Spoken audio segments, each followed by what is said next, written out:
I had just sold my biotech company Apex Biodyne for $60 million. To celebrate, I invited my only daughter, Emily, and her husband, Ryan Ford, to l'Orangerie, the most expensive restaurant in the city. I stepped away from the table to take the call confirming the wire transfer. When I turned to go back, a young waiter blocked my path. He was terrified. "Mr. Shaw," he whispered, "I saw your daughter. When your son-in-law distracted you, she took a small vial from her purse and poured a powder into your wine." My blood ran cold, but I stayed calm. I walked back to the table, accidentally knocked over a water glass, and in the confusion I switched my glass with Emily's. 15 minutes later, her eyes rolled back in her head and she collapsed. Before I tell you exactly what happened in that restaurant, let me know in the comments where you're watching from, and hit that like and subscribe button if you believe that sometimes the people closest to you are the ones you know the least. My name is Peter Shaw. I'm 68 years old, and for the last 3 years I've been a widower. That $60 million wasn't just a number. It was the result of 40 years of my life, starting in a rented garage in Palo Alto, with 2 employees and a dream. Despite the success, I never changed. I still live in the same 3-bedroom ranch house I bought with my late wife, Laura. I still drive a 7-year-old sedan. Laura, she was the smart one. She saw the world with a clarity I often lacked. And she never, not once, trusted Ryan.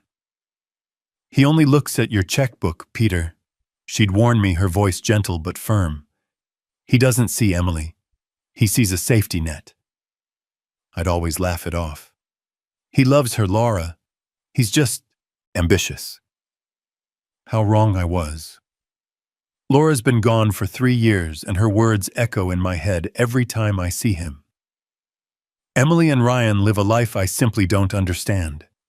They drive leased luxury cars that cost more per month than my mortgage ever did. They talk about clubs I've never heard of and vacations in places I've only seen in magazines. Ryan has some vague import-export business, but I'm a numbers man. I know he's drowning in debt. I've seen the letters mistakenly delivered to my house. My daughter, my Emily, she changed after Laura died. She grew distant, defensive, as if she were protecting him from me. But 6 months ago, when the news of the Apex Biodyne acquisition started leaking in the financial papers, they were suddenly present. "Dad, let us help you with your files. You shouldn't be handling all this paperwork alone." "Dad, are you sure your investments are set up correctly for the transition? Ryan knows a lot about this." I was so lonely, so desperate for the connection I'd lost, that I welcomed their sudden interest. I mistook their greed for affection. Tonight at l'Orangerie, that affection was suffocating. The restaurant was a palace of crystal and white linen. We were at the best table overlooking the city lights. "Dad, you're a legend," Ryan said, raising his glass of $20 water.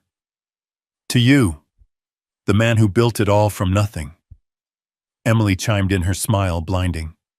"We're just so proud of you, Daddy." But their eyes weren't proud. They were hungry. They were looking at me like I was a winning lottery ticket they were finally ready to cash. "So, Dad," Ryan said, leaning in with that familiar oily charm, "with the company officially sold, what happens to all that infrastructure, the shipping routes, all those climate-controlled containers?" It was a strange question. I'm in biotechnology. We ship sensitive, heavily regulated medical compounds. It's not like shipping sneakers. "It's all part of the acquisition, Ryan," I said slowly. "The new corporation takes over all assets." "Why?" He just shrugged, taking a sip of his wine. "Just curious. Seems like a waste of good logistics." That's when my phone vibrated. The caller ID said, "Banque Suisse," the final confirmation. I excused myself. "I have to take this." As I walked away, I saw Ryan and Emily exchange a look I couldn't decipher. A look of anticipation. I walked out into the grand, marble-floored lobby. The call was brief, professional, and life-changing. Mr. Shaw, we can confirm the $60 million has cleared. Congratulations, sir. I hung up. I felt the weight of 40 years lift off my shoulders. I was free. I could retire. I could finally travel. I turned around, and that's when I saw the young waiter. He was young, maybe 24. His uniform was immaculate, but his hands were shaking so badly he could barely hold his empty tray. Mr. Shaw, he repeated, his voice barely a whisper. My name is Evan. I'm sorry to bother you, sir. I'm new here, but I have to tell you something. I am a man who has run a multi-million-dollar company. I have faced hostile takeovers, corporate espionage, and shareholder revolts. I can read people. This kid wasn't lying. He was terrified. What is it, Evan? I asked, my voice quiet. Sir, I was refilling water at the service station right behind your table. Your son-in-law, he pointed to that large painting on the far wall. He asked your daughter a loud question about the artist. It was strange. It felt staged, like he was making sure you were looking away. My blood turned to ice. My breath caught in my throat. Go on, I said. The moment you both looked away, your daughter, she was fast, sir. Really fast. She took a small brown glass vial from her purse. She unscrewed the cap, and she dumped a fine white powder into your wine glass. Then she swirled it just once and put the vial back in her purse. It took 2 seconds, maybe 3. A white powder, not a liquid, designed to dissolve. My mind raced. What was it, a poison to kill me here? In a crowded restaurant with witnesses. That's messy. That's traceable. This was something else. This was something clinical. I looked Evan straight in the eye. His own were wide with fear. Are you absolutely certain you saw this? He swallowed hard, nodding. Yes, sir. 100%. I saw the vial. She hid it in her napkin right after, but I saw her put it in her purse when you stood up to take your phone call just now. That's why I had to stop you. This kid had just handed me my life. I reached into my wallet. I pulled out a stack of bills. It was $500. Evan, I said, placing the money in his hand. His eyes widened. You didn't see anything. You will finish your shift. You will go home. You will never speak of this to anyone. But you just saved my life. If you are ever in trouble or if you ever need a job, you call this number. I handed him my personal card, the one that doesn't say CEO on it. Sir, I can't go, I said, my voice firm. And thank you. He vanished. I stood alone in the lobby for 10 seconds. The rage was a physical thing, a hot iron in my gut. My own daughter, my Emily, my little girl. But the rage wasn't in control. I was. The CEO was. I smoothed my suit jacket. I composed my face into a mask of mild distraction. I took a deep breath, and I walked back to the table. I sat down. The smell of the expensive food, the truffle oil, the seared scallops suddenly made me sick. Everything okay, Dad? Emily asked. Her smile was so bright, so radiant. It was the smile of a predator who had just set a perfect trap. Just work, I said, waving my hand dismissively. The lawyers are already finding loose ends from the sale. I picked up my wineglass. Her wineglass now, though she didn't know it. No, I set it down. Not yet. I had to be sure. I looked at my glass. The deep red Cabernet. It looked perfect, undisturbed. My mind raced back. Emily's comment from last week. Dad, you've been so forgetful lately. You missed our dinner reservation on Tuesday. I hadn't missed it. They had canceled it and told me I got the day wrong. I remembered Ryan's comment just 2 days ago. Peter, you seem confused. Are you sure you're okay to manage all this money alone? It all clicked. It wasn't poison. It was incapacitation. The powder wasn't meant to kill me. It was designed to mimic a stroke, to create sudden, terrifying confusion, to make me look like I had snapped right after securing $60 million. They wanted to have me declared incompetent. I needed to make the switch. Ryan was telling a long, boring story about one of his import deals, something about textiles from Turkey. Emily was hanging on his every word, her eyes sparkling, playing the part of the adoring wife. They were so busy performing for me, they weren't really watching me. I waited. I needed a moment of distraction. The waiter, not Evan, a different one, came to refill our water glasses. This was my moment. As the waiter reached for Ryan's glass, I accidentally jerked my arm, my elbow connecting solidly with Ryan's full glass of water. "Oh, goodness!" I exclaimed. "Peter, honestly!"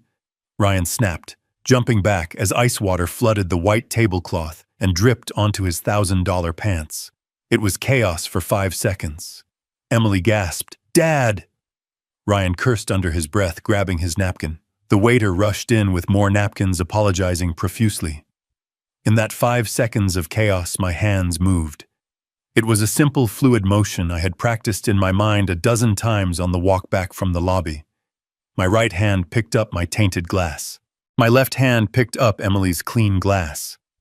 I moved them both out of the way of the spill, and when I set them back down, they were reversed. It was done.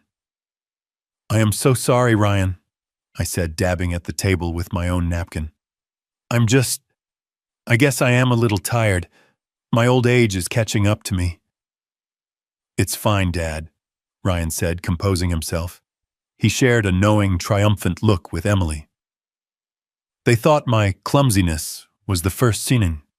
They thought their plan was working. They had no idea. The waiter finished cleaning up the mess and left. The tension was gone, replaced by their smug, predatory anticipation. I picked up my glass, Emily's original clean glass. "Well," I said, raising it high, "despite my clumsiness, I want to make a toast." They both raised their glasses.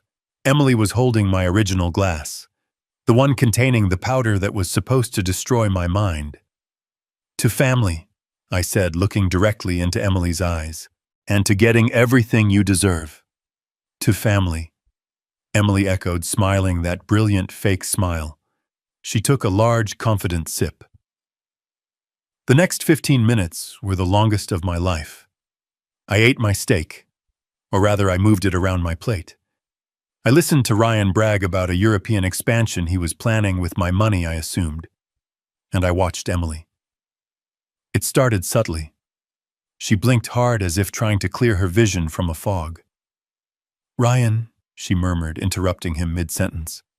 "Honey, the lights, they seem very bright." Ryan chuckled, annoyed at being interrupted. "It's l'orangerie, darling. Everything is bright. As I was saying, the Berlin market is—" "No," Emily said. Her voice was thicker. She put her hand to her temple. Her words started to slur. "I feel dizzy. Ryan, I don't feel well." Ryan's smile faded. He looked confused. His eyes darted to me, then back to her. "Emily, stop playing. You've had one glass of wine." "I'm not playing." She tried to shout, but it came out as a mumble. She tried to stand up, pushing her chair back with a scrape. "The room, it's spinning. Her eyes rolled back in her head.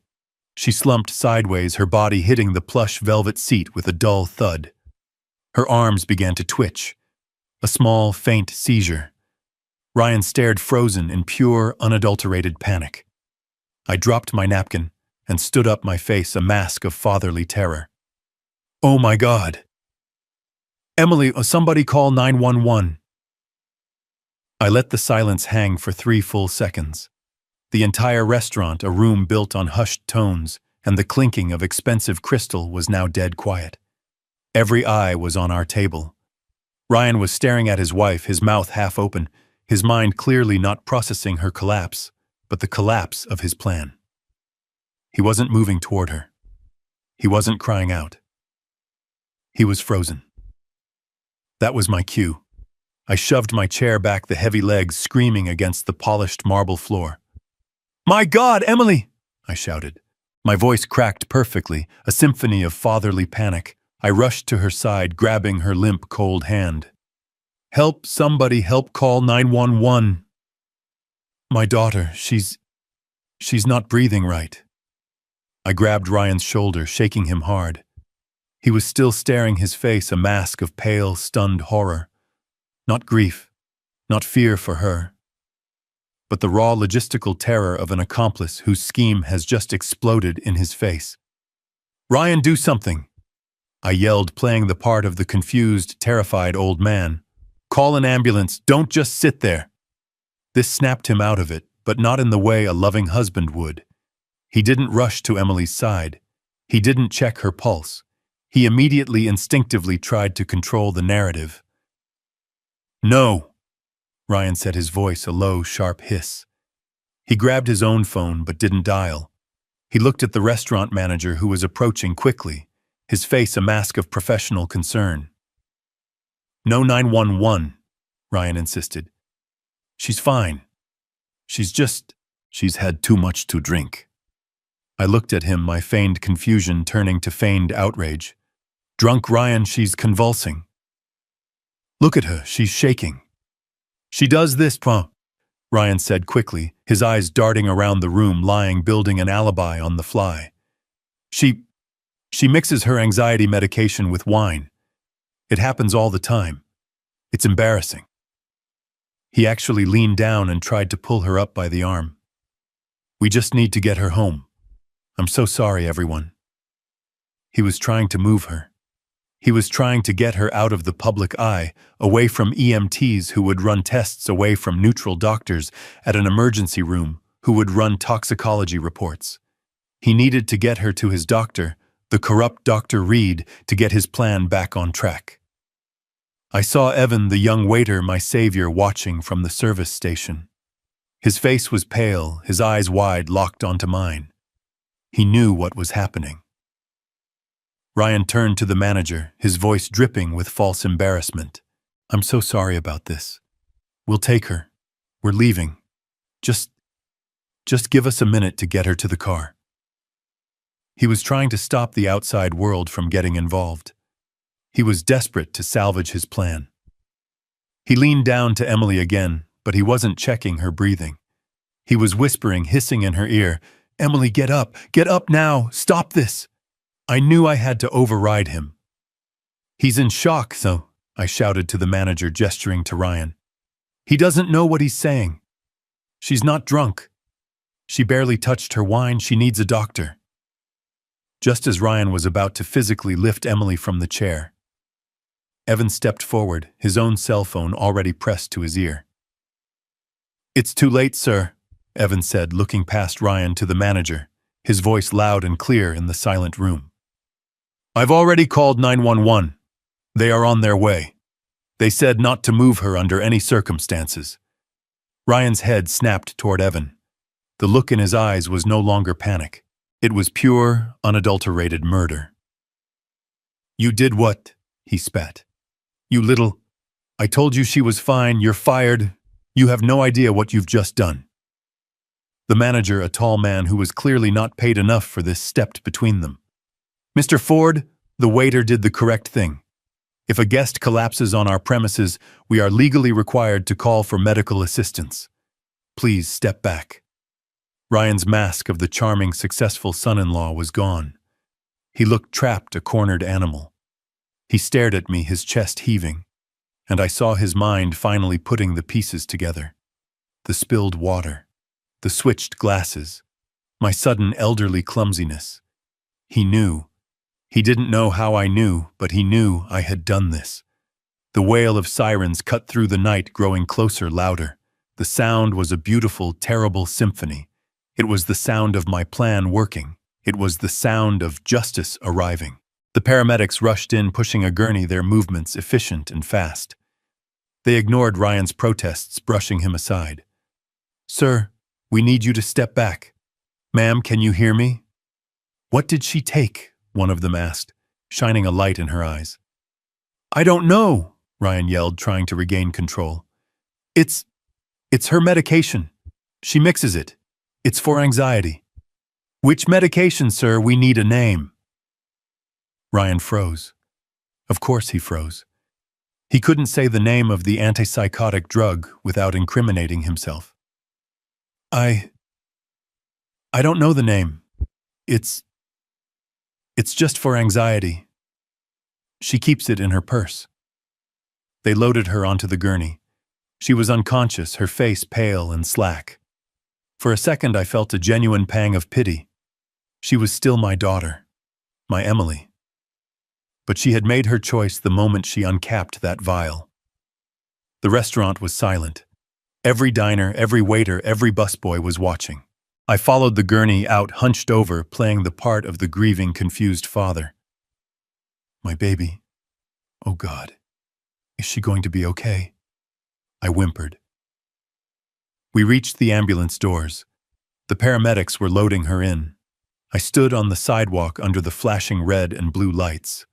That's when Ryan grabbed my arm. His grip wasn't that of a panicked son-in-law. It was steel. He pulled me aside just out of earshot of the paramedics, his body blocking me from their view. His voice was no longer panicked. It was a low, venomous whisper. The voice of the man Laura had warned me about for years. What did you do? He hissed, his face inches from mine, the smell of expensive wine and rage on his breath. I let the tears well up in my eyes. I let my body tremble. I looked him right in the eye, a broken old man. Me, I whispered, my heart hammering against my ribs. Son, what did she drink? The emergency room at St. Jude's was a universe of controlled chaos. The lights were too bright, an assault on the eyes, and the air smelled of antiseptic bleach and burnt coffee. It was the smell of panic and routine all mixed together. Nurses moved like shadows, their voices calm and clipped, their faces impassive. They wheeled Emily into Trauma Bay 3, and Ryan followed them, almost tripping over his own expensive shoes. His voice was a high-pitched whine that grated on my nerves. She's allergic to shellfish, he was shouting at the intake nurse. I think she ate some bad shellfish, that's all it is. It must have been the scallops. He was already building his false narrative, seeding the lie.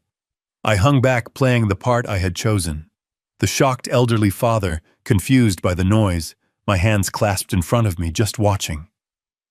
A young doctor, maybe 30 years old, pushed through the curtain. His scrubs were wrinkled, and he carried the permanent exhaustion of an ER resident, but his eyes were sharp. Sharp, intelligent, and focused. This was not the man they were expecting. This was not Dr. Reed. This was a complication. Mr. Ford, I'm Dr. Chen. I need to know exactly what your wife took. Ryan, breathless, stuck to his script. It was an allergy. Shellfish. She's terribly allergic. Just give her an EpiPen, she'll be fine. She must have had a reaction. Dr. Chen ignored him. He shone a small, bright light into Emily's unseeing eyes, one then the other. He lifted her arm. It dropped lifelessly to the gurney. He pinched the skin on her hand. Nothing. Mr. Ford. Dr. Chen said, his voice flat, cutting through Ryan's manufactured panic. This is not anaphylaxis. Her airways are clear. There is no facial or laryngeal swelling. There's no rash. Her pupils are pinpoint. This is a severe overdose. I need to run a full toxicology screen. Ryan's practiced panic turned real. He physically moved to block the doctor from Emily. No, I'm her husband. I refuse the tests. It's an allergy. You're wasting time. She just needs adrenaline. His voice was too loud now, bordering on hysterical. A nurse at the nearby station looked up, alarmed. I watched him. This was the performance of a guilty man. A man who knew exactly what was in her blood and was terrified of it being named. He wasn't trying to save his wife. He was trying to save his plan. Dr. Chen didn't flinch. He didn't raise his voice. He simply said, Sir, your wife is presenting with severe neurological symptoms, including seizures and respiratory depression. If you continue to obstruct my ability to diagnose her, I will have security remove you from this trauma bay. Am I clear?" Ryan's face turned a shade of purple. He looked like he wanted to hit the doctor. He was trapped. His eyes darted around the room and landed on me wide and screaming for help. "Dad! Tell him she's fine, it's just an allergy." This was my moment. I stepped forward, letting my voice tremble. I practiced this tremble in the ambulance.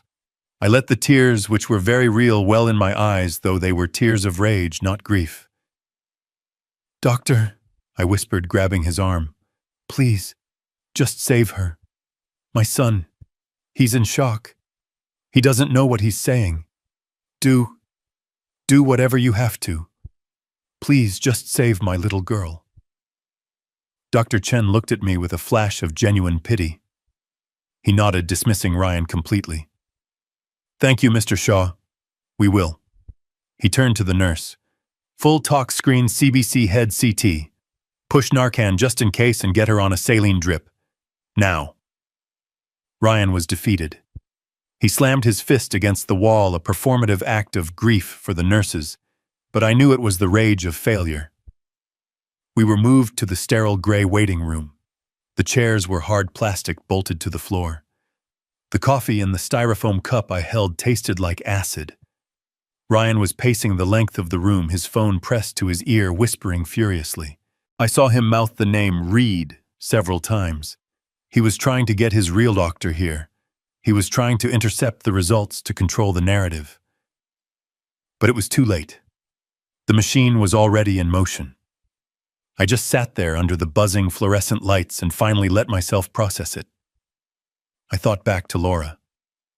"He only looks at your checkbook, Peter."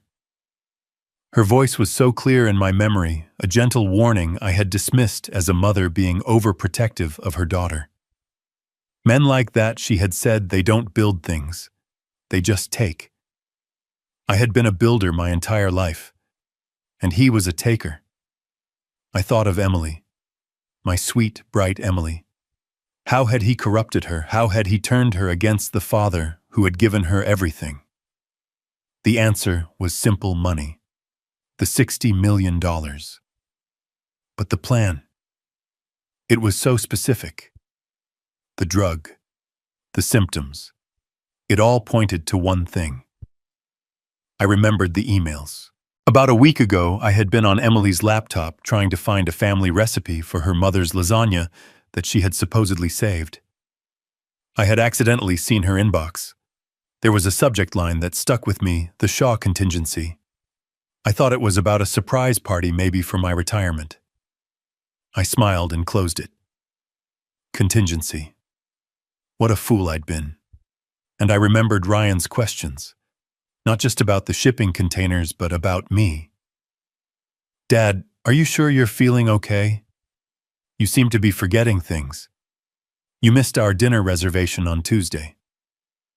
I hadn't missed it. They had canceled it and told me I got the day wrong. They were building a case. They were planting the seeds of my senility. This wasn't just about money. It was about control. They were going to use this drug, a drug that mimics a stroke, that causes acute confusion, that makes a 68-year-old man look senile, to have me declared incompetent. The timing was perfect. The day after my $60 million deal closed. It was brilliant. It was monstrous. An hour later, Dr. Chen returned. His face was grim. He wasn't looking at Ryan. He was looking at me. "Mr. Shaw, I'm afraid the news isn't good. The toxicology report came back. Your daughter has a massive near-lethal dose of olanzapine in her system." Ryan, who had been on the phone with what sounded like his lawyer, froze. "Olan? What? I've never heard of it." "Olanzapine," Dr. Chen said, his voice sharp and precise. "It's a very potent antipsychotic medication. We use it to treat schizophrenia, severe bipolar disorder. It is not anxiety medication. It is not something you mix with wine. A dose this high, frankly, I'm required to notify the police. This looks like an attempted suicide, or something else. Ryan started sputtering. Suicide? No, she wouldn't. She's happy. We were celebrating. Dr. Chen held up a hand. I need to explain the symptoms to you, sir. In a healthy individual, a massive dose like this doesn't just cause seizures. It mimics the symptoms of acute rapid-onset dementia.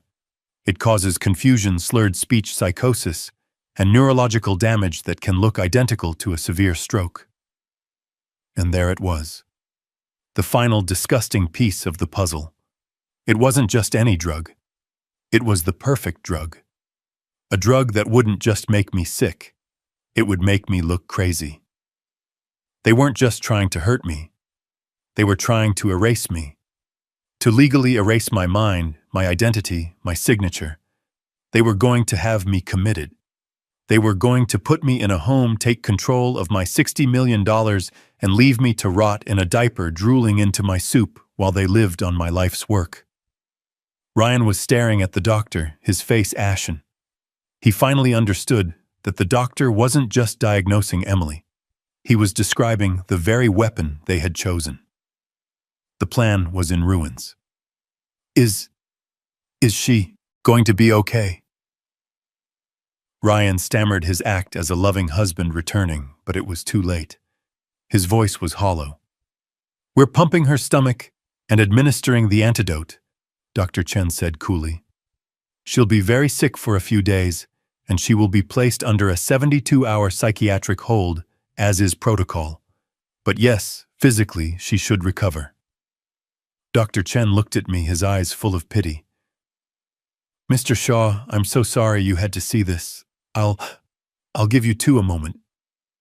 He left. The silence in the waiting room was heavy, broken only by the sound of Ryan's ragged breathing. He knew. He knew that I knew. He looked at me, his eyes no longer full of rage, but of a new dawning terror. And the war had just begun. Ryan's composure was a cheap suit, and it was ripping at the seams. He collapsed onto one of the hard plastic chairs in the waiting room, but he couldn't sit still. He was vibrating with a toxic energy. He was a cornered rat, and he was getting desperate. I knew my part to play.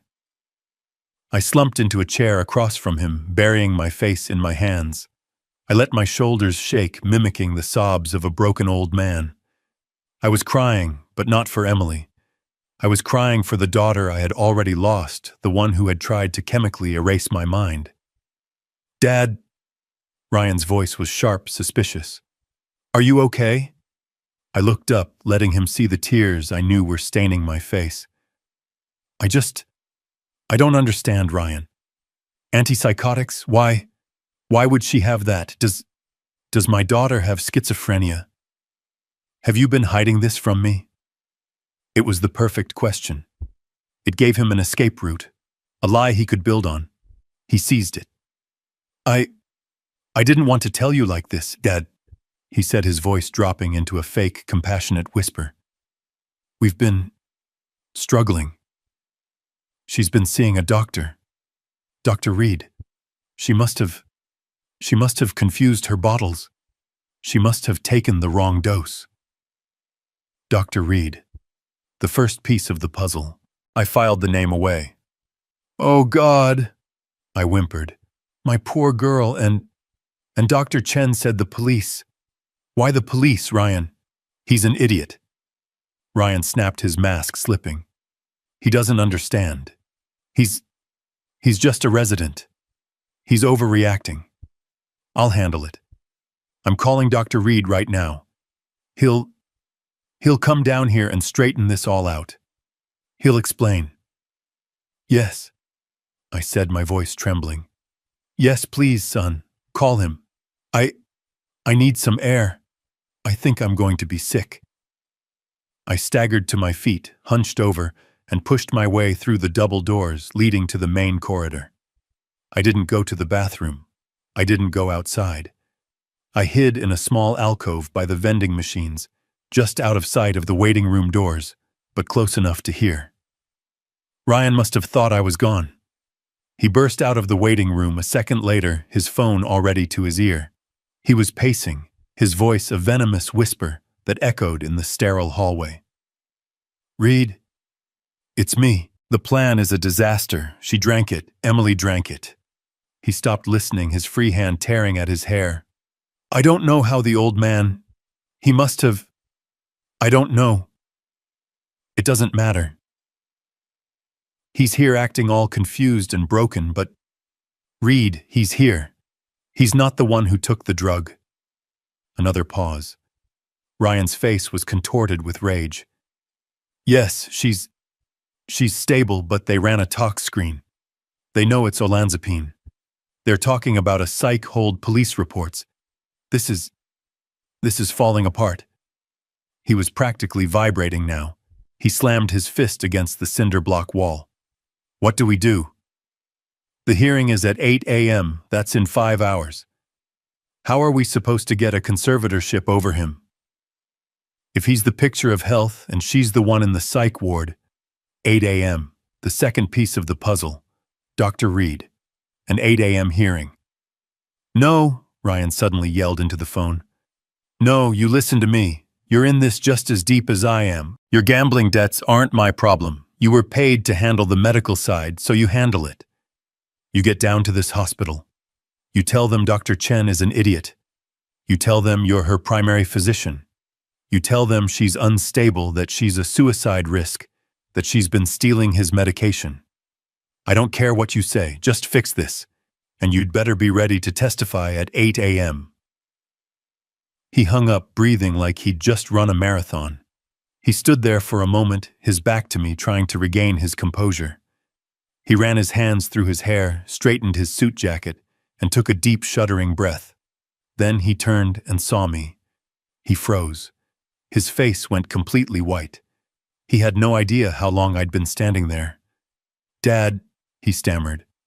I was just... I didn't let him finish. I stumbled forward, my hand on my heart. "Ryan, I heard you yelling. What's happening? Who is Reed?" What did he mean, fix this? Ryan's mind was racing. I could see the gears turning, the lies forming. He put his arm around my shoulder, his grip too tight, guiding me back toward the waiting room. His fake, comforting son persona was back, but it was cracked, desperate. "Dad, you misunderstood. Dr. Reed is Emily's psychiatrist. I was angry. I was yelling at him because I feel like he failed her. He should have warned us she was this unstable." "Unstable," I whispered. "Suicide risk. He thinks she might have done this on purpose, Dad." Ryan said, his voice catching. He was trying to pivot. If he couldn't frame me for dementia, he would frame his own wife for suicide. He thinks she tried to kill herself. "But why?" I asked, letting my voice crack again. "He doesn't know. Maybe it's my fault," he said, lowering his eyes. "The stress of your new money. It's been a lot for her. Maybe she felt inadequate." It was a brilliant, disgusting lie.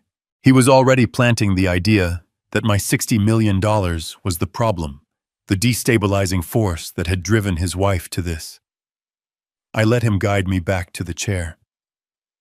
I need to go home, son," I whispered. This is too much. My heart, I can't be here. Will you be okay?" Relief washed over his face. The last thing he wanted was me here asking questions, being seen by doctors who weren't on his payroll. "Yes, Dad. Of course," he said, his voice dripping with false concern. "You go home. Get some rest. You look terrible. I'll stay here. I'll handle everything with Dr. Reed when he gets here. I'll call you as soon as I know more." He practically pushed me toward the exit. "Take a cab. I'll pay for it." "Okay, son. Okay." I walked out of the hospital, a frail old man trembling, devastated. The act held until the automatic doors slid shut behind me. The second the night air hit my face, my back straightened. The trembling stopped. The grief vanished, replaced by a cold, hard focus. It was 3 a.m. I got in a cab. 52 Crooked Creek Lane, I told the driver, my address. But as we drove, I leaned forward. Actually, driver, can you take me to my daughter's house first? 47 Willow Crest Drive. I need to pick up a few things for her. He nodded and changed course. Emily and Ryan lived in a new-build mansion that my $60 million hadn't paid for. Yet. I knew they kept a spare key under the pot of a dead fern by the back door. Ryan thought he was clever. I just thought he was lazy. The house was dark. I let myself in, my heart pounding, not with fear, but with adrenaline. I knew exactly where to go. The home office. I sat down at Emily's sleek white desk. I turned on her laptop. No password. Another sign of their arrogance. They never believed I was a threat. I opened her email. It didn't take long. I didn't need to search for conspiracy. I just searched for the name Ryan had so kindly provided. Reed. The chain popped up. Dozens of emails between Emily Ryan and a Dr. A. Reed. I read them, and with every word my blood ran colder. From Ryan Ford to Dr. A. Reed. Subject: the Shaw contingency. Reed, he's becoming a problem. He's questioning things. He's asking about the shipping manifests. The sale of the company is a disaster for us. We need to accelerate the timeline. From Dr. A. Reed to Ryan Ford. Subject: the Shaw contingency. The risk is high. A forced psychiatric hold needs a precipitating event. You can't just say he's confused. He needs to be confused. I've prescribed the olanzapine under a false name. The dosage I recommended will induce acute psychosis and symptoms mimicking a stroke within 20 minutes of ingestion. From Emily Shaw Ford to Ryan Ford. Dr. A. Reed, subject: the Shaw contingency. I'll do it at the celebration dinner. He'll be distracted. He trusts me. Once he's at the hospital, Reed, you take over. You certify him. Ryan, you file the petition first thing in the morning. We have to get control of the assets before the federal audit begins. The federal audit. My God. I had been right. It wasn't just about the money. It was about the logistics. Ryan had been using my company, my good name, to run his criminal enterprise. And then I saw the final email in the chain sent just yesterday. It was from a law firm. To Ryan Ford, Emily Shaw Ford, from Jacobs and Hall, PLLC, attached emergency conservatorship petition, Peter Shaw, PDF. My hands were shaking. I clicked the attachment. There it was. My life reduced to a legal document. Petitioner Ryan Ford seeks emergency conservatorship over his father-in-law, Peter Shaw. And the reasons: Mr. Shaw has been exhibiting signs of rapid onset senile dementia, paranoia, confusion, financial irresponsibility. And the final damning line: to be supported by the expert testimony of his primary care physician, Dr. Albert Reed, who will attest to Mr. Shaw's inability to manage his own affairs. The hearing is set for November 4th, 8:00 a.m., Courtroom 3B. Today, in less than 5 hours. They had planned it all: the drug, the dinner, the medical expert, the emergency hearing. By 9 a.m. this morning, I was supposed to be a ward of the state with my criminal son-in-law holding the keys to my $60 million kingdom. I looked at the clock on the wall. 3:55 a.m.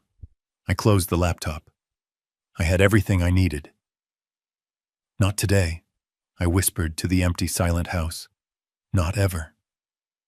I left my daughter's dark house at 3:55 a.m. The cab ride from the hospital had been a blur, but the drive from Emily's home to my own was sharp, cold, and clear. My hands weren't shaking anymore. The frail, devastated old man I had been playing for the last few hours was gone, left behind in the hospital waiting room. The man driving my sedan now was Peter Shaw, the CEO. The man who had built a $60 million company from nothing. The man who had faced down hostile takeovers and corporate spies. The man who was now at 4 a.m, officially at war. I picked up my phone. I didn't hesitate. I dialed the number. It rang once, twice. "This had better be a matter of national security, Peter." A deep, gravelly voice answered. "Right," I said, my voice steady, cutting through the silence of the empty streets. "Wake up. I need you at the office. Not in the morning. Now." There was a half-second pause. "I'm on my way." He hung up. Mr. Wright doesn't ask unnecessary questions. He's not a family lawyer. He doesn't handle wills or divorces. He's a shark. He's the man who structured the Apex Biodyne acquisition. He's the man who crushed a competitor's frivolous patent lawsuit 2 years ago with a single brutal cross-examination. He was, I realized, the perfect and only man for this job. I pulled into the underground garage of his downtown high-rise at 4:30 a.m. The city was a ghost town wrapped in fog. I took the private elevator straight to the penthouse floor. The doors opened onto a dark lobby, but the lights to his corner office were already on a beacon in the darkness. He was standing by his window overlooking the sleeping city, already in a crisp white shirt and tie. He had a pot of coffee brewing. He looked like he'd been awake for hours. "Peter," he said, not turning around, "you look like you've seen a ghost." I walked in and sat in one of the leather chairs opposite his massive desk. "Worse, right. I've seen a monster. 2 of them. And one of them is my own daughter." For the next 30 minutes, I told him everything. I didn't cry. I didn't raise my voice. I gave him a CEO's report, cold, factual, chronological. The $60 million celebration. The waiter, Evan, and his warning. The switched glasses. The collapse. The ER. Dr. Chen's honest diagnosis. Olanzapine, an antipsychotic. Ryan's immediate panicked attempt to cover it up, to blame an allergy. Wright listened, his face an impassive mask, his fingers steepled. He just nodded, absorbing every detail. "And then," I said, "Ryan made his first mistake. He named their doctor, a Dr. Reed. He thought I was a grieving, confused old man, so he talked right in front of me." I repeated the phone call I'd overheard in the hospital corridor. "Reed, the plan is a disaster. She drank it. The hearing is at 8 a.m. You have to fix this." Wright's eyes narrowed. "A hearing 8 a.m. What hearing?" "That," I said, "is the second thing." I took a deep breath. While Ryan was arguing with the nurses, I went to Emily's side to comfort her. Her purse was on the gurney. She was unconscious. I reached into my suit pocket. I pulled out the small brown glass vial still inside the napkin I'd wrapped it in. I placed it gently on his polished mahogany desk. There were still a few grains of powder at the bottom. I found this in her purse. And then I went to their house. "You broke in?" Wright asked, not with judgment, but with curiosity. "I used the spare key they forgot I had. I checked her laptop. I searched your name, Reed." Wright's impassive mask finally cracked. A slow, cold smile spread across his face. "Peter, you old fox." She saved it all, right. The entire conspiracy. An email chain called the Shaw Contingency. Emails between her, Ryan, and this Dr. Reed. He prescribed the drug. He advised them on the dosage. He was going to be their expert medical witness. Witness for what? Wright asked, though he already knew. I leaned forward. "A hearing. This morning. 8 a.m. Courtroom 3B. I forwarded you the email with the attachment. It was an emergency petition for a conservatorship. My conservatorship." Wright swiveled in his chair, his computer screen lighting up his face. He read the email, then opened the PDF. I heard him let out a low whistle. My God. Rapid onset senile dementia, paranoia, financial irresponsibility, a danger to himself and his assets. He looked up at me, his eyes now sharp, all business. They were going to have you drugged, declared incompetent, and committed all in the space of 12 hours. And Ryan would have full control of all $60 million before the market even opened. He stood up. The shark was in the water. "Peter, we are going to destroy them," he said, his voice a low growl. He began to pace. "This isn't just family fraud. This is conspiracy to commit aggravated assault. This is medical malpractice. This is perjury. This is beautiful in the most disgusting way." He picked up his phone. He didn't dial. He hit a single speed dial button. "Peterson," he barked into the receiver. "It's right. Wake up." He didn't wait for a reply. "I need a full workup. A doctor. Name is Albert Reed. R-E-E-D. I need to know everything. Bank accounts, debts, medical board citations, mistresses, parking tickets. I want to know what brand of toothpaste he uses. And I need it. Not now. I needed it 30 minutes ago." He hung up. He looked at me. "Okay. They have a hearing at 8 a.m. We'll be there. But we are not going to defend Peter. We are going to attack. This Dr. Reed is the weak link. He's the one who connects Ryan's plan to a criminal act. They think they're walking into a simple family court hearing to roll over a confused old man." Wright poured me a cup of coffee. His hand was perfectly steady. "They have no idea," he said, a grim smile on his face, "that they're actually walking into their own execution." It was 5:15 in the morning. The sky outside Wright's penthouse office was just beginning to bruise with the first pale gray light of dawn. The city below was silent, a sea of dark glass and steel. The only sound in the massive quiet room was the hiss of the high-end coffee machine and the steady rhythmic click, click, click of Wright tapping his gold pen on his legal pad. The adrenaline from the hospital from the break-in at Emily's house was starting to wear off. It was being replaced by something else, a cold, heavy exhaustion that settled deep in my bones. But it wasn't the exhaustion of an old man. It was the exhaustion of a general on the eve of a battle he never asked to fight. "He's been planning this for months, Wright," I said. My voice sounded rough in the stillness. "He's been playing me, my own daughter." I had to stop. Saying it out loud made it real in a way the emails hadn't. The pain was a physical thing, a sharp, constant pressure behind my ribs. Wright didn't offer sympathy. That's not why I pay him. He's a strategist. He poured me another cup of coffee, black and strong enough to strip paint. "Grief makes people blind, Peter," he said, his voice a low gravel. "They counted on you being the grieving husband. They miscalculated. They didn't count on you still being the CEO." He was right. They saw Dad. They saw the old man in the worn cardigan, who missed his wife. They forgot who had built the company they were so desperate to steal. They forgot that I didn't get to where I am by being naive. I had just been naive about them. "I should have listened," I murmured, staring into the black coffee. "God, I should have listened to Laura." Wright looked up from his notes. His eyes were sharp. "Laura, what did she know?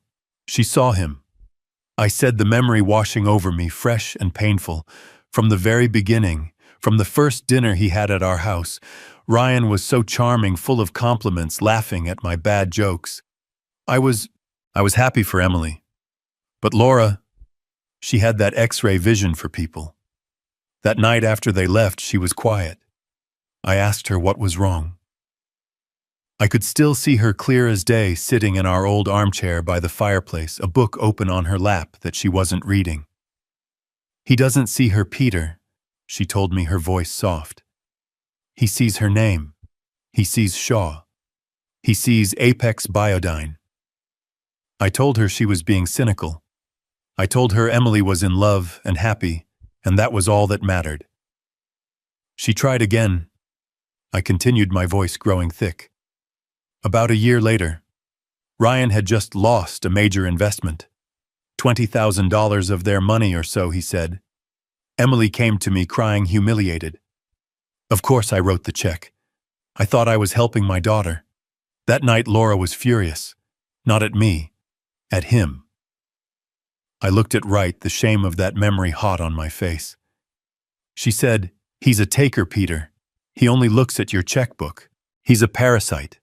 And he's teaching our daughter how to be one too." We had the biggest fight of our 40-year marriage.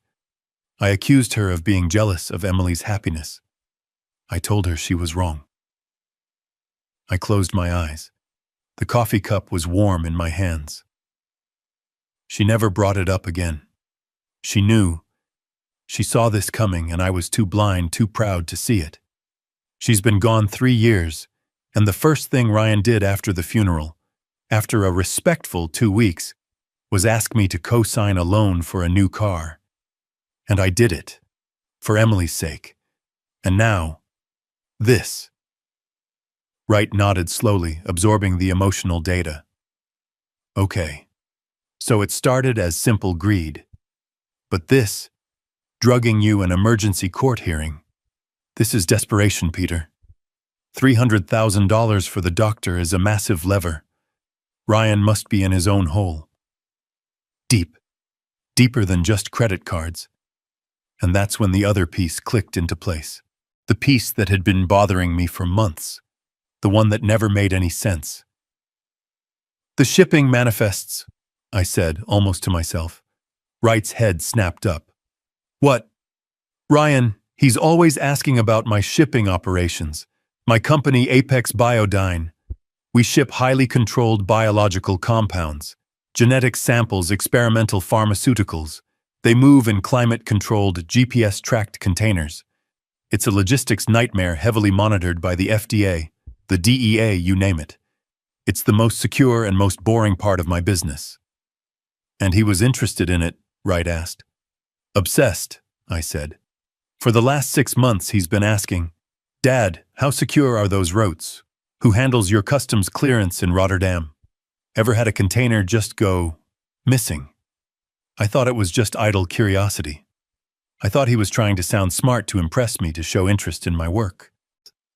I looked at Wright, and I saw the realization dawning on his face at the same instant it dawned on mine. "But what if it wasn't?" I said, my voice dropping. "What if he wasn't just asking? My company has a flawless 30-year logistics record. What if he found a way?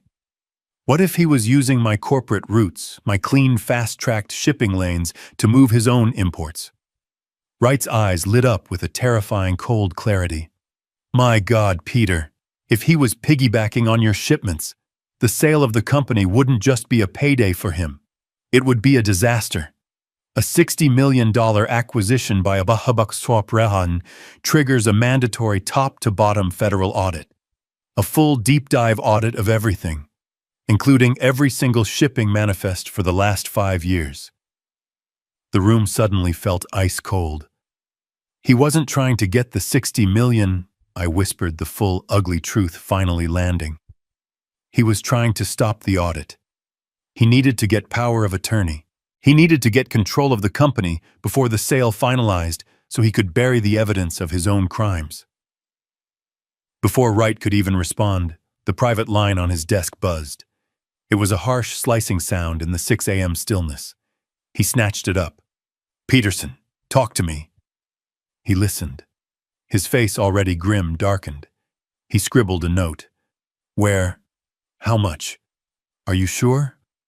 Good. Send it to my encrypted server. Right now." He hung up the phone. He looked at me. The final piece of the puzzle had just been slammed into place.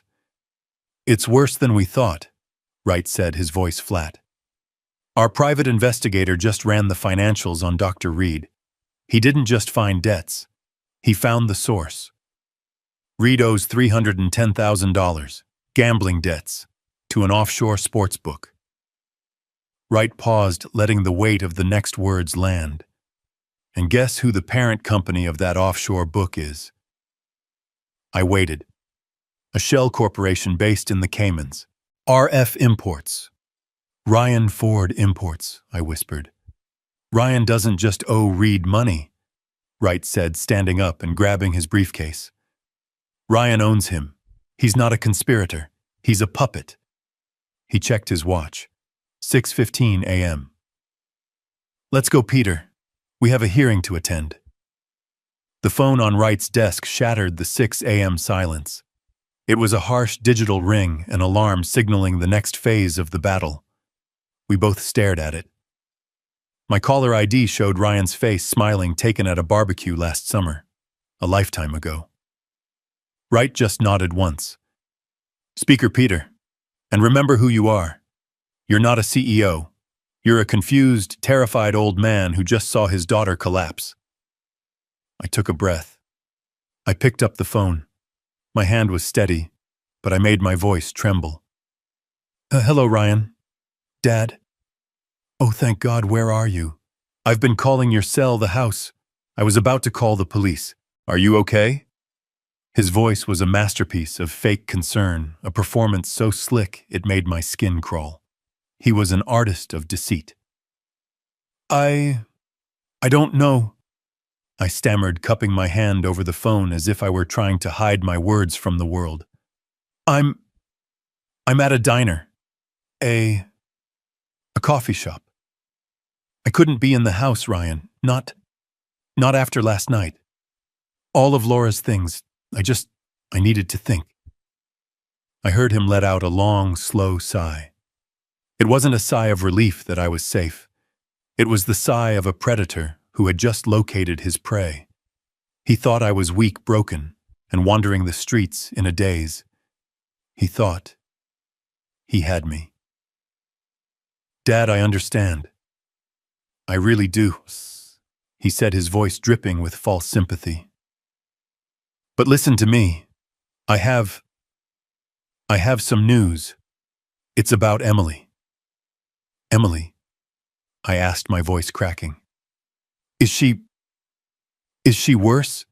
No, she's stable. She's resting.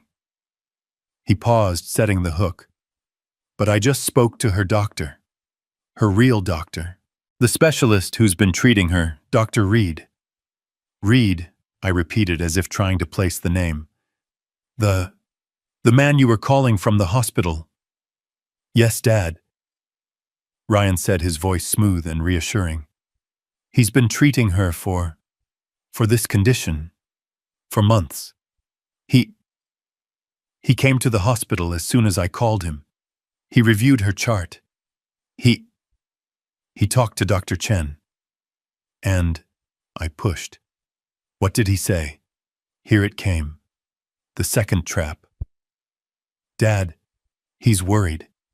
He's worried about you. I stayed silent. I let the confused pause hang in the air.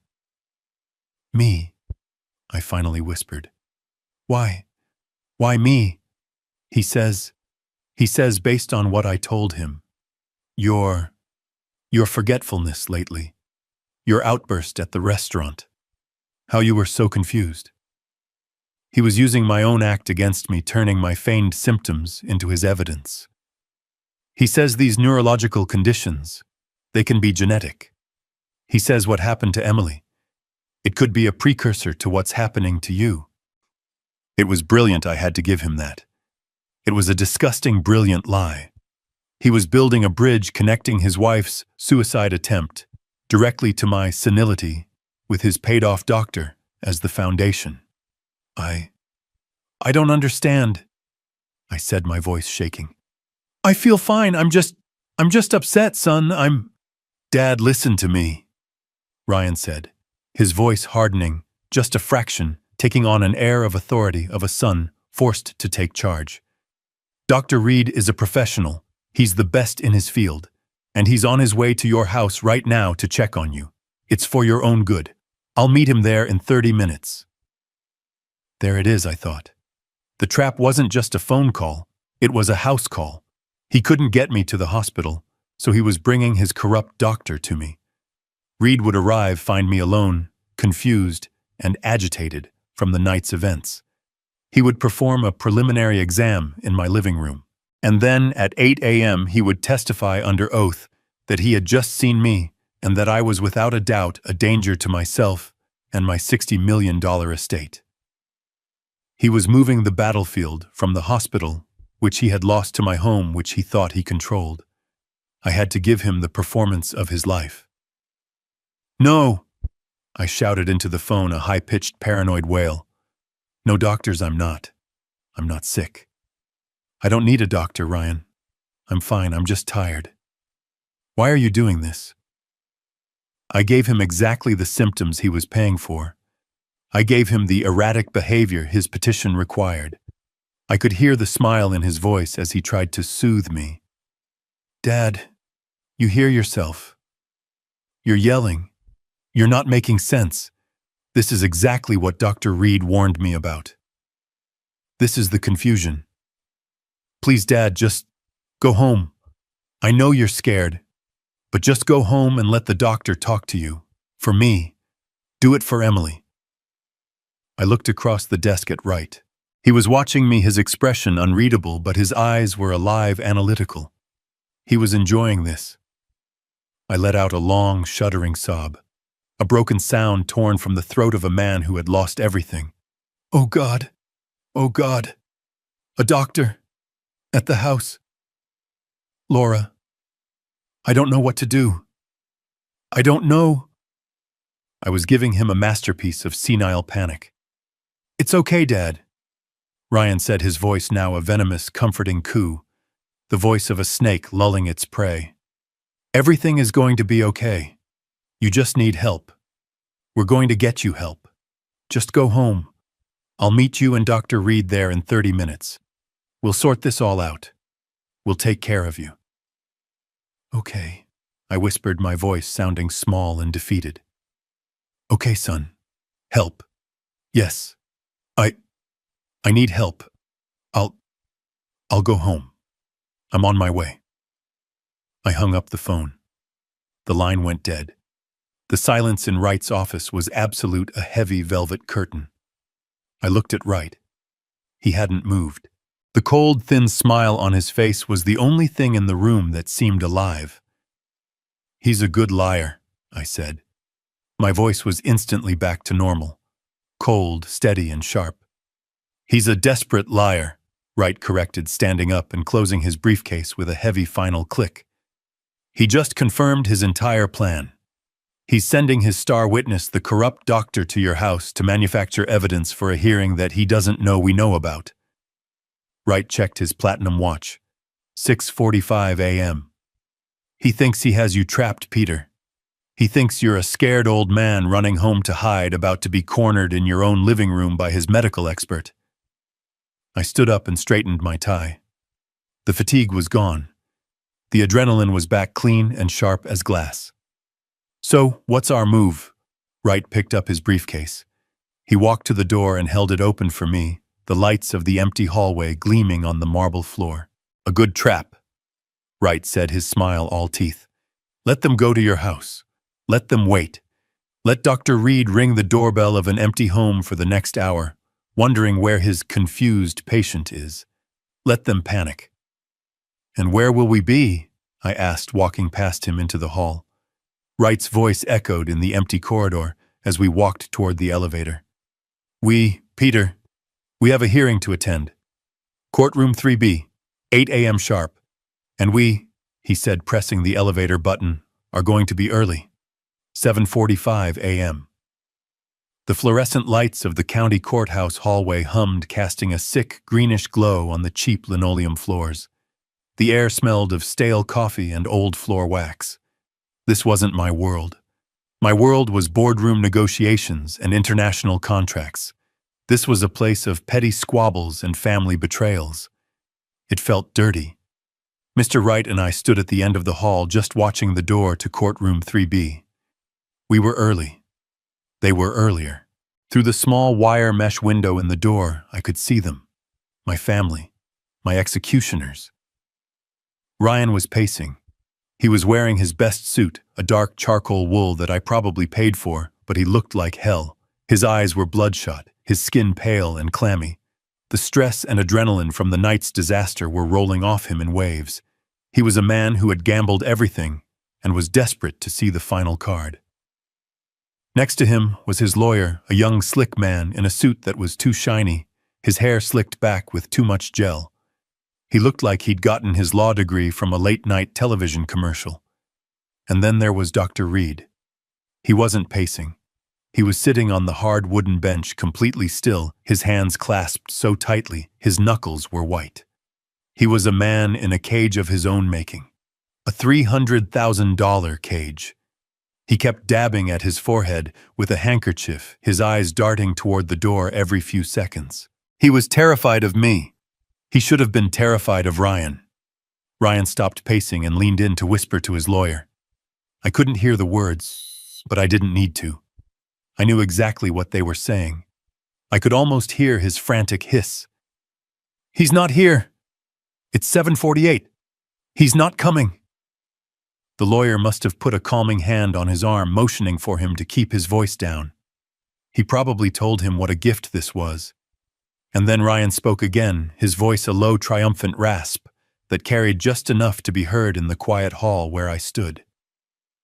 It's perfect, he whispered to his lawyer. The lawyer nodded, a smug little smile playing on his lips. He's not here. Of course he's not here. Ryan let out a sound that was half laugh, half hiss. Dr. Reed went to his house just like we planned. He rang the bell for 20 minutes. No answer. The old man is gone.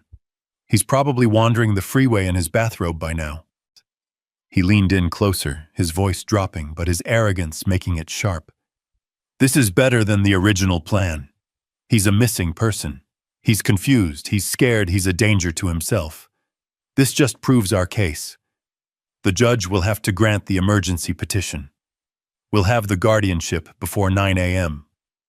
I felt Wright's hand on my shoulder, a silent, heavy pressure. Not yet, Peter, he whispered, his voice a low rumble. Don't move. We wait for the judge. We let them commit. We let them lie to an officer of the court. Let them build their own gallows plank by plank. My rage was a cold, hard stone in my chest. I wanted to burst through that door.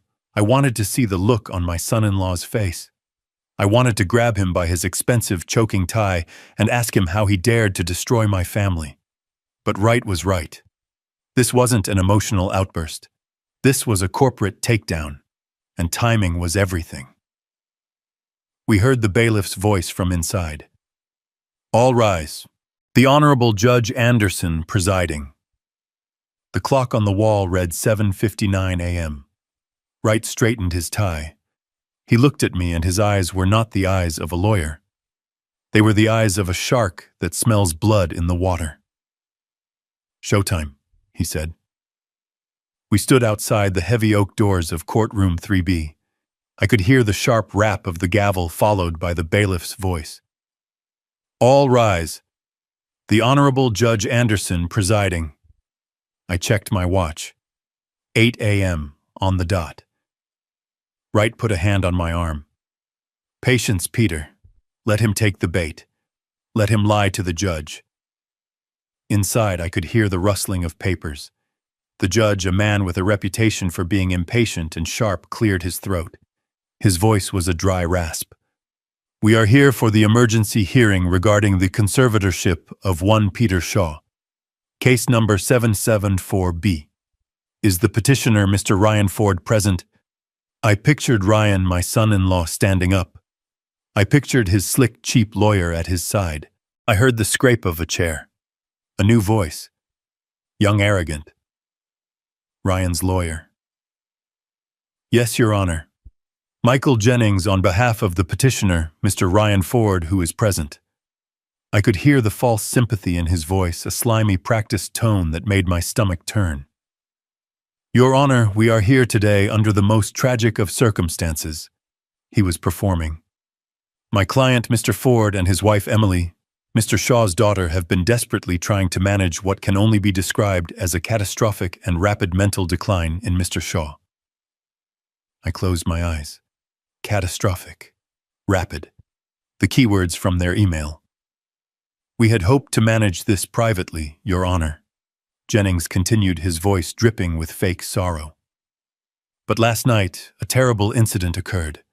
Mr. Shaw, in a fit of severe paranoia and confusion, violently attacked his own daughter at a public restaurant. I heard a gasp from someone in the small gallery, probably a clerk. He caused a massive scene, Jennings said, his voice rising. And then he fled. Fled, Mr. Jennings? The judge asked, his voice sharp. He fled, Your Honor. He is as of this moment missing. Ryan's lawyer was playing it perfectly. He was painting me as a violent, senile old man, a danger to himself and others. My client, Mr. Ford, is beside himself with worry. He and his wife's primary physician, Dr. Albert Reed, who is present in court today ready to testify, rushed to Mr. Shaw's home this morning to conduct a wellness check. They found the house empty. Mr. Shaw is gone. He's in the wind, with access to $60 million that he in his current state is incapable of managing. We fear he is a danger to himself. The lawyer let that sink in.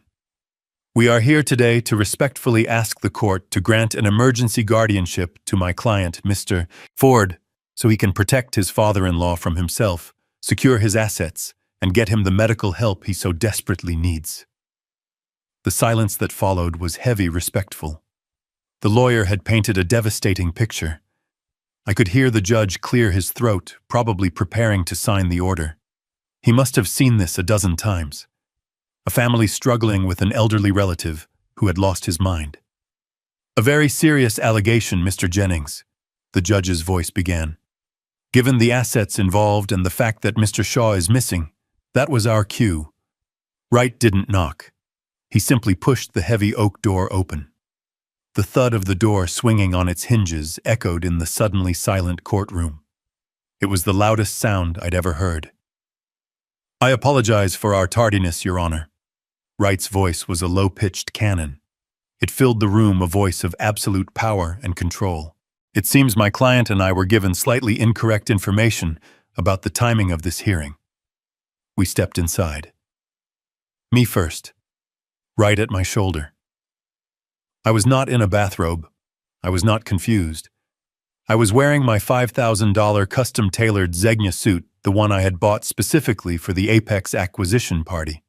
My hair was combed, my shoes were shined, my mind was a steel trap. I looked directly at Ryan. The color drained from his face. It didn't just go pale. It went a waxy, translucent white, the color of old candle wax. His jaw dropped open, a wet, ugly, gaping hole. He looked like he had just seen his own ghost. His lawyer Jennings spun around, his own smug expression frozen, then shattering like a cheap mirror. But my favorite reaction, was Dr. Reed. He was sitting in the front row. When he saw me, he made a small, involuntary sound, a gasp, a hiccup of pure, gated terror. He physically shrank. He looked at Ryan, his eyes wide, screaming, "You said he was confused! You said he was missing!" I walked calmly to the defense table and sat down, placing my briefcase on the floor. Wright sat next to me. We looked like we owned the place. We did. Mr. Jennings, the judge said, clearly trying to catch up. You said your client's father-in-law was missing. Ryan's lawyer was stammering. He couldn't form a word. He just pointed a shaking finger at me. But he, Your Honor, Wright said, standing up smoothly. My name is Harrison Wright. I am Mr. Peter Shaw's legal counsel. And my client, Mr. Shaw, is right here. He is not confused. He is not missing. And he most certainly did not attack his daughter. He is, however, the victim of a depraved and criminal conspiracy, and we are here to address it. Ryan made a noise like a man being strangled. He sank into his chair, his eyes locked on mine. The look of triumph was gone. The arrogance was gone. All that was left was the raw, primal fear of a man who knew he had just been checkmated. Ryan's lawyer, Jennings, looked like he had been physically struck. His mouth was opening and closing, but no sound was coming out. He stared at me, then at his client, then at the judge, his cheap, shiny suit suddenly looking like a Halloween costume. Judge Anderson leaned forward, his patience already gone. Mr. Jennings, you told this court your client's father-in-law was missing. He appears to be very much present. Would you care to explain this discrepancy? Jennings ran a finger under his collar, which suddenly seemed 2 sizes too tight. Your Honor, this is a shock. A pleasant one, of course. We are overjoyed that Mr. Shaw is safe. This only proves our point, his erratic behavior, his disappearance, and now his sudden reappearance. It confirms the petition's urgency. He was trying to spin my arrival as more evidence of my insanity. The audacity was breathtaking. We would like to call our first witness, Jennings stammered, shuffling his papers. A man who can speak directly to Mr. Shaw's deteriorating mental state. We call Dr. Albert Reed. A bailiff called the name. Dr. Reed, who had been trying to blend into the wooden bench, flinched as if he'd been tasered. He stood up slowly. His face was slick with a sheen of cold sweat. He looked at Ryan, his eyes wide with panic, a silent, desperate plea. Ryan just stared back, his expression like stone, his eyes promising murder if Reed didn't follow the plan. Reed was a dead man walking.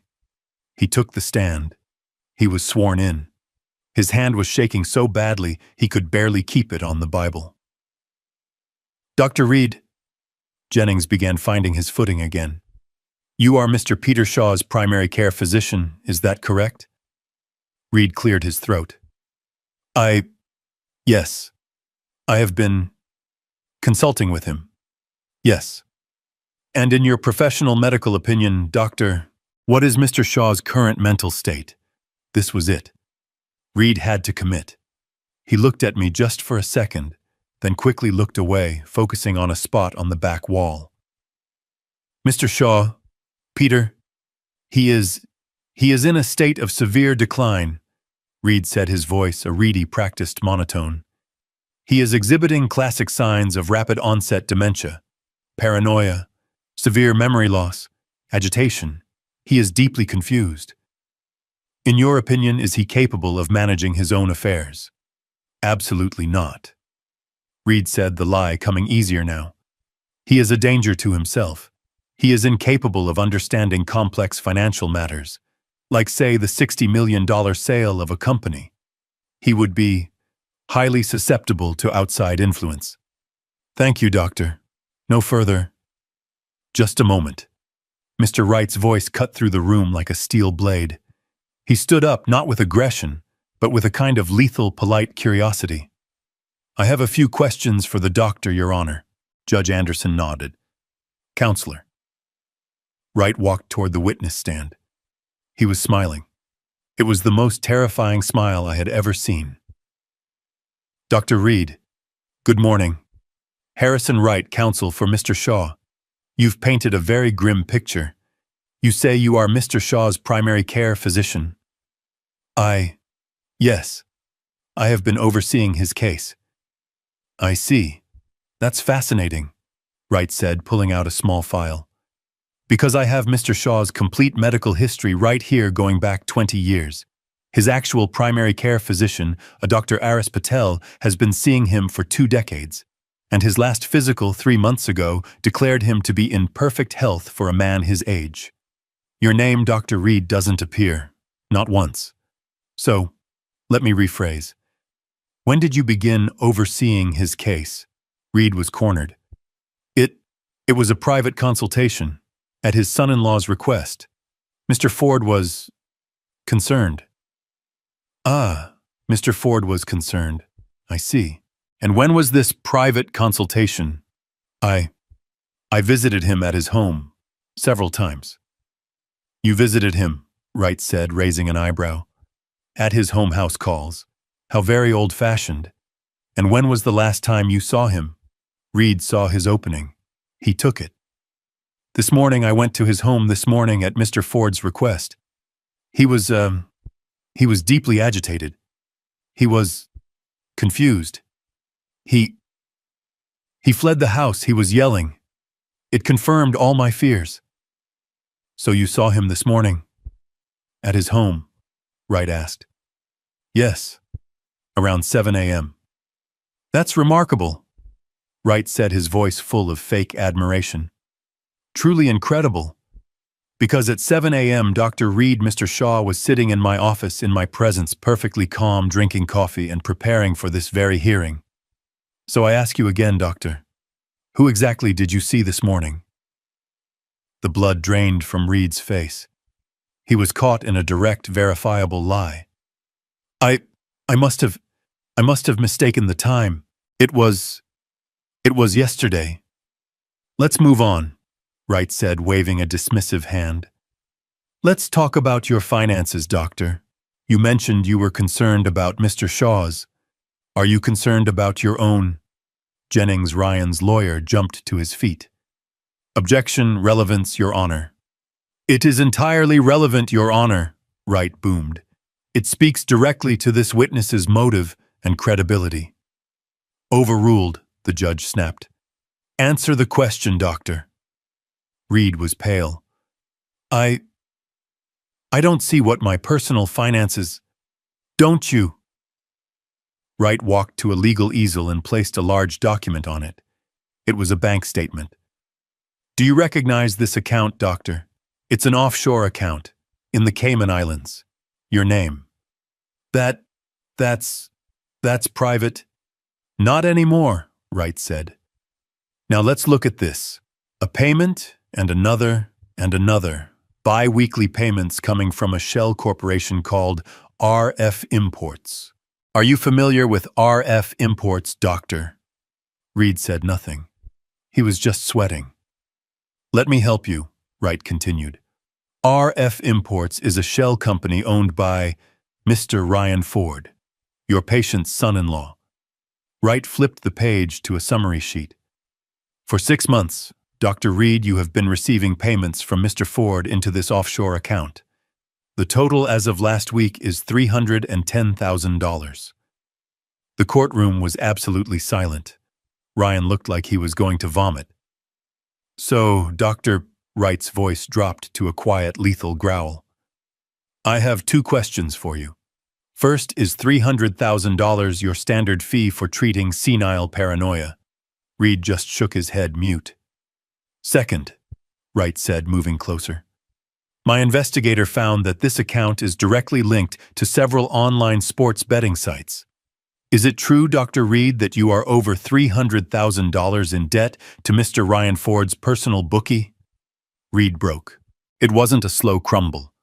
It was a complete shattering implosion. He let out a strangled sob. He owned me, he shrieked, the words tearing out of him.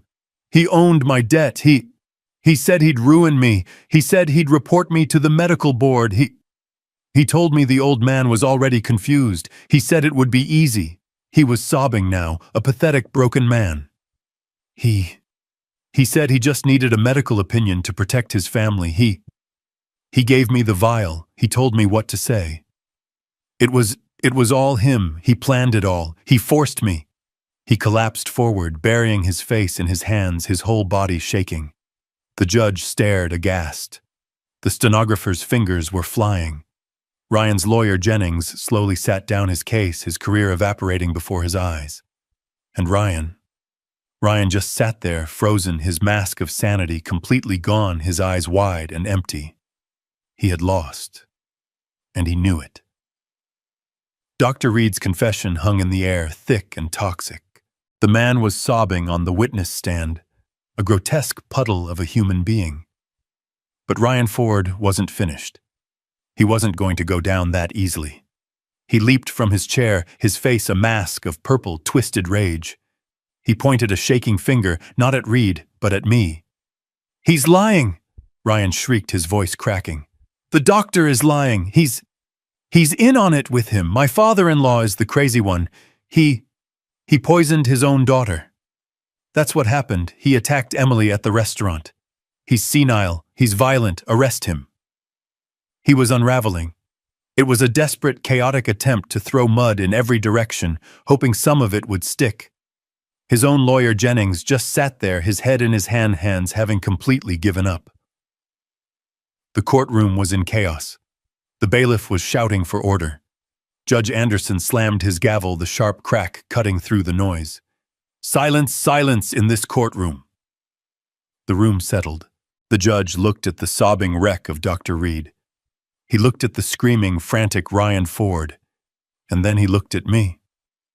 I was the only one in the room who was perfectly calm. I was just sitting there, my hands folded on the table.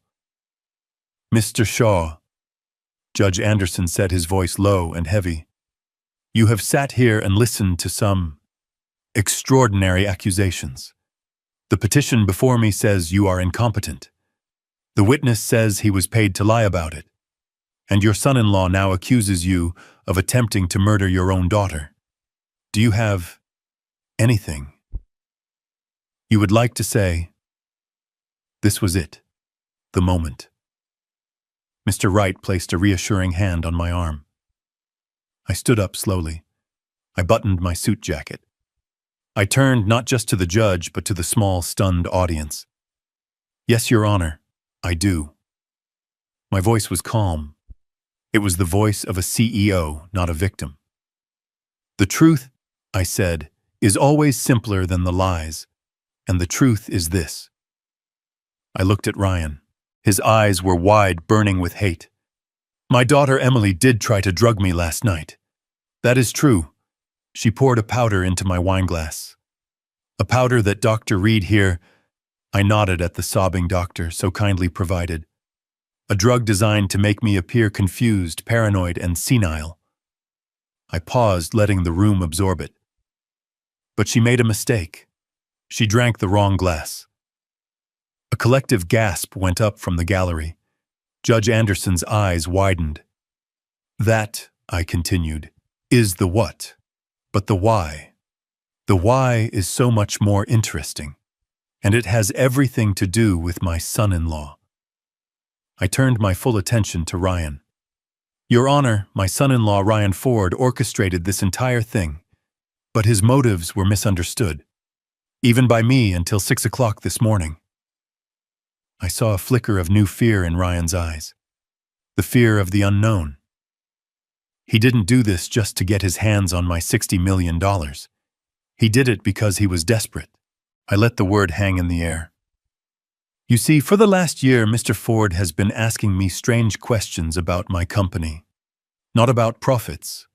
Not about stock options. About logistics. About my shipping containers. The ones we use to ship highly controlled biological compounds all over the world." Ryan's face went from white to a sickly greenish gray. He knew where I was going. "I thought he was just curious," I said. "But he wasn't. He was using me.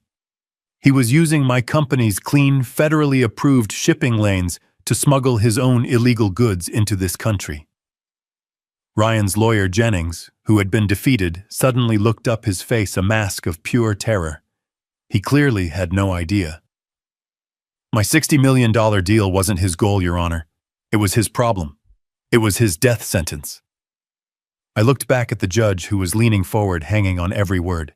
Because the moment I signed that sale, it triggered a mandatory top-to-bottom federal audit of every asset, every bank account, and every single shipping manifest for the last 5 years. An audit that would begin next week. I turned back to Ryan. He was shaking his head, whispering, "No, no, no." Ryan knew he was finished. I said, my voice resonating in the dead silent room. He knew the audit would expose him. He knew the FBI would be at his door. So he put his contingency plan into action. He couldn't stop the audit, but he could run from it. His plan was simple. Drug his confused old father-in-law. Have his paid-off doctor declare me senile. Have his puppet, my daughter, help him petition the court for an emergency conservatorship. And once he had legal control of my $60 million, he was going to disappear. He was going to take my life's work and flee the country, leaving my daughter to take the fall for everything. That was when Ryan snapped. It wasn't a word. It was a roar. a primal scream of pure cornered rage. "You old bastard!" He vaulted over the defense table, his suit jacket flying, his face purple, his hands clawed, aiming for my throat. He was fast, but he wasn't fast enough. Before he had even cleared the table, two men in the back row stood up. They weren't bailiffs. They were tall, fit, and wearing suits that didn't come from a department store. They moved with a speed that was terrifying. They intercepted Ryan in midair, tackling him to the ground in a tangle of limbs and expensive wool. He hit the floor with a sickening thud. "No, let me go! I'll kill him! I'll kill you!" he screamed, his spittle flying. One of the men was already yanking Ryan's arms behind his back, the click, click, click of handcuffs echoing in the courtroom. The other man stood up, brushing off his jacket, and held up a badge to the stunned judge. "Special Agent Davies, FBI," he said calmly, as if he did this every day. "Mr. Wright contacted our office at 6:30 this morning. We were here to observe the testimony regarding the federal audit." He nodded to his partner, who was hauling a screaming, thrashing Ryan to his feet. "Ryan Ford," Agent Davies said, his voice booming. "You are under arrest for conspiracy to commit fraud, interstate smuggling, and bribery of a medical official. You have the right to remain silent." I just stood there watching. I looked at Dr. Reed sobbing on the stand. I looked at Ryan, my son-in-law, a ruined, screaming animal being dragged out of the courtroom. I looked at Mr. Wright, who was calmly packing his briefcase. The war was over, and I had won. The courtroom dissolved into chaos. Judge Anderson was pounding his gavel, but the noise of the FBI agents subduing Ryan and Dr. Reed wailing on the witness stand drowned him out. The bailiff finally announced the hearing was suspended indefinitely. Ryan and Reed were both taken out in handcuffs. I watched them go, my son-in-law's eyes burning with a hatred so pure it was almost beautiful. He was no longer hiding. The monster was finally on full display. Wright clapped me on the shoulder. "It's done, Peter." "No," I said, my voice heavy. "Not yet. There's one last thing." I didn't wait for him. I walked out of the courthouse, past the stunned reporters who were already shouting my name, and got into the back of my car. I told my driver to take me to St. Jude's Hospital. The emergency room chaos had subsided. Now Emily was in a private room on the 4th floor, the psychiatric ward. A bored-looking police officer sat outside her door. He recognized me from the news, which was already exploding on every TV in the lobby, and he nodded, letting me pass. I pushed the door open. She was sitting up in the hospital bed, bathed in the harsh afternoon light.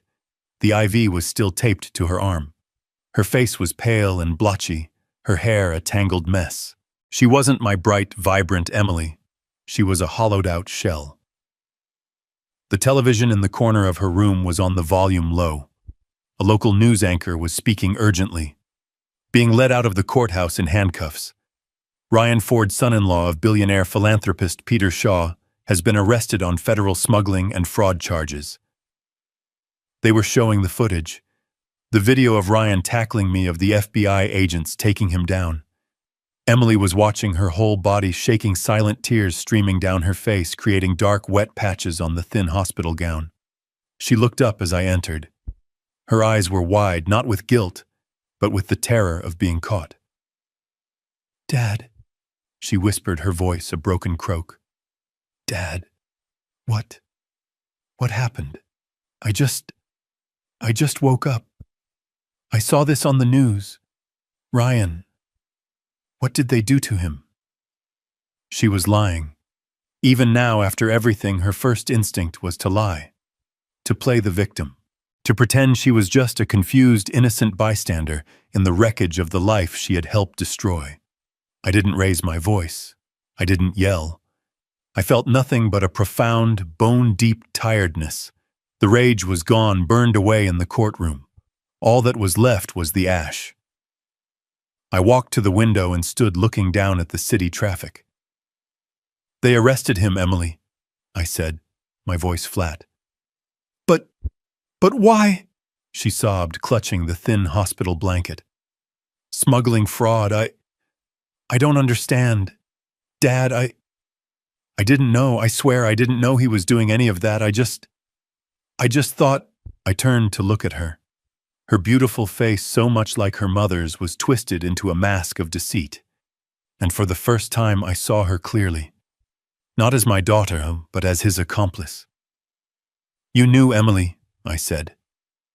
My voice was quiet, but it cut through her fake sobs like a razor.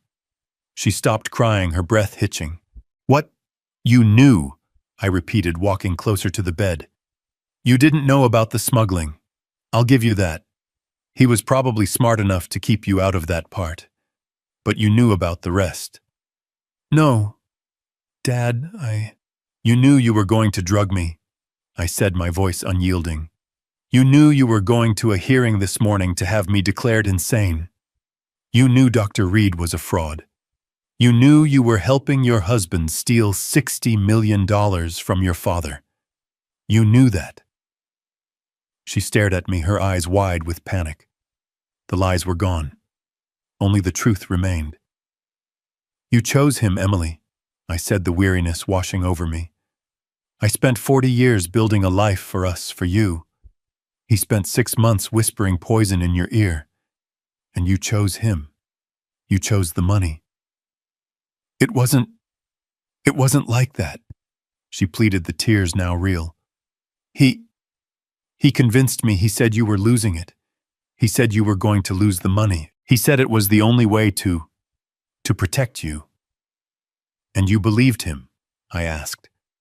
You believed the man who couldn't hold a job over the father who gave you the world.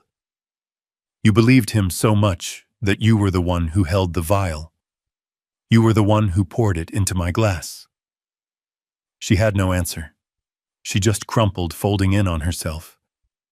Her sobs now the raw, ugly sound of true despair, the sound of a person who had lost everything. I stood there for a long time watching my daughter cry. I had won. I had protected my legacy. I had exposed the criminals. But I had lost my little girl. I had lost her years ago and just hadn't been willing to see it. He's gone, Emily, I said finally, my voice void of emotion. And the woman who tried to drug me, she's gone too. I don't know who you are anymore. Emily's breath hitched, and her eyes, which had been dull, were now wide with a new kind of terror. The realization of what she had done and what it meant was finally crashing down on her. Jail, she whispered, her voice trembling. Oh my God, Dad. Ryan, Dr. Reed, the conspiracy. I'll go to jail. I'll lose everything. She started to sob, the desperate, ugly cries of someone who had just lost the entire world. I watched her for a long, cold moment. I felt nothing. No pity, no anger, just a finality. I was no longer her father. I was her new reality. No, I said. My voice was quiet, but it cut through her sobs and stopped them instantly. She looked up at me, confused, her face a mess of tears and smudged mascara. You're not going to jail, Emily. I walked over to the chair by her bed and sat down. I wasn't the broken old man anymore. I was the man who had just closed a $60 million deal, and I was now structuring my next one. I am going to use my money, I said, all of it, to fix this. I am going to hire the best legal team in the country. They will argue that you were a victim of coercion, that you were manipulated by your husband, that you suffered from a temporary mental break. They will keep you out of prison. I saw a small, pathetic flicker of hope light up in her eyes. Dad, I am also, I continued, going to pay for you to go to the best rehabilitation facility in the country. Not for drugs, Emily, for your character. You are going to spend months, maybe years, in therapy learning about accountability ethics and the consequences of your actions. Her hope grew. She was seeing a way out. She was seeing the safety net. Oh, Dad, thank you. I'll do anything. But, I said, And that one word, that simple word, sucked all the air out of the room. Her smile froze. But, I repeated, leaning forward, the $60 million is now in a trust. My trust. I am the sole administrator. You will never see a single cent of it. You will not have an allowance. You will not have a credit card. You will not have a new car. The lawyers and the doctors will be paid directly by me. Her face fell. But what about? You will not inherit anything, Emily. Not until you are a different person. Not until I decide you are. You will have nothing. You will be, for the first time in your life, truly poor. She stared at me, uncomprehending. But how? How will I live? How will I eat? I smiled. It was not a kind smile. Oh, you'll have a job. A job? Yes. You'll be working. You'll have a minimum wage job, and you will learn perhaps for the first time what it means to earn your own money. And your new boss? Well, I've already arranged it. I stood up. He'll be here to pick you up when you're discharged. Who? She whispered. Who is it? I just looked at her. I didn't need to answer. 6 months later, I was in my same old ranch house. The afternoon sun was streaming through the windows, illuminating the dust motes dancing in the air. I was sitting in Laura's old armchair reading a book. I was finally at peace. The doorbell rang. I opened it. It was Evan, the young waiter from l'Orangerie. He was no longer wearing a waiter's uniform. He was in a sharp, well-cut suit, carrying a leather briefcase. He was my new personal finance manager, and he was worth every penny of his 6-figure salary. Mr. Shaw, he said, stepping inside. He was all business, but his eyes were always kind. Evan, how are things? I asked, heading to the kitchen to pour us coffee. The markets are stable, he said, following me and opening his briefcase on my modest kitchen table. The foundation funding is secure, and I have the first report from the shelter. The shelter. The one I had funded with the first $5 million. A place for people who had nowhere else to go. And, I asked. Evan looked down at his report. Emily Shaw Ford completed her first full work week. She's on the night shift. Her supervisor says she was compliant, but slow. Slow is fine, I said, as long as she's thorough. Oh, she was thorough, Evan said, a small grim smile playing on his lips. She's assigned to sanitation for the first month. She cleaned every toilet in all 3 wings. Perfectly. I took a sip of my coffee. I looked out the kitchen window at the old oak tree Laura and I had planted together 40 years ago. The leaves were just beginning to turn gold. Good, I said, my voice quiet. That's good. I turned back to Evan. All right, son. Let's talk about the quarterly projections. I was finally truly at peace. This story is a powerful lesson in how greed and entitlement can completely blind people to the truth. Emily and Ryan were so focused on the $60 million that they grossly underestimated the man who earned it. They saw a frail, forgetful father, not the brilliant CEO who was always 10 steps ahead. It proves that true strength isn't about the luxury you display, but the silent, calculated resolve you possess. Ultimately, the story shows that actions have severe, life-altering consequences, and sometimes the only path to redemption is by losing everything to learn the value of integrity.